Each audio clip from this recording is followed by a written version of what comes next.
Big election tonight. You know, it's more fun to watch the election results if you have some history for yourself tonight and some perspective. So we want to turn to our experts this evening. Obi Umana is an attorney and political consultant and host of the podcast Why You Should Care. And Andrew Pantazzi was a reporter with the Times Union. He is now founder of The Tributary. It's a nonprofit group. Its goal is nonpartisan investigative journalism. So we appreciate you both coming with us tonight. Let me start with you, Obi. We've always talked about how the last two cycles in Duval County, election cycles, were blue. So if we look at some numbers here, for example, Trump won all of Florida, the whole state, by 3.3 percentage points, but he lost Duval County by 3.8%. So my question for you is Duval County starting to turn purple, or are we really going to see a red wave tonight?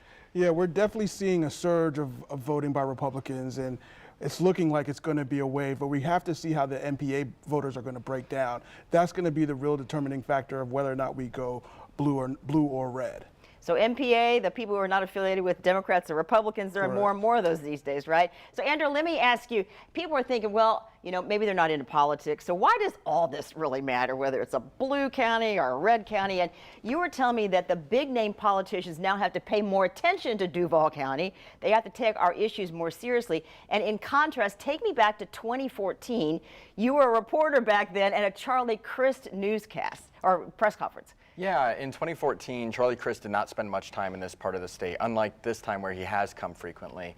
And he didn't really know the issues of Duval. I remember asking him about the Jacksport dredging, and it was something he was completely unfamiliar with, which seems really crazy that somebody would not know about one of the most important issues that was happening in Jacksonville at the time. So what this means with Jacksonville being more of a swingy place where it's looking like we're swinging much more toward Republicans this time, last time we swung much more toward Democrats, is that means candidates have to actually pay attention to what's going on here. So whether that's the housing issues we're facing, whether that's the crime issues we're facing, that means they have to actually know what's happening in Duval County, because they can't phone it in the same way they might be able to when they're speaking to the base in another county. They got to fight for the vote here now and pay attention to us. All right, thank you, Andrew. So we have two black candidates, Obi, of course, as we all know, running for sheriff, one Democrat and one Republican. How is that affecting black voters in Duval County? So I think the fact that Mr. Waters is a Republican doesn't really affect him getting any black votes outside of black Republicans who are already going to vote for him in the first place.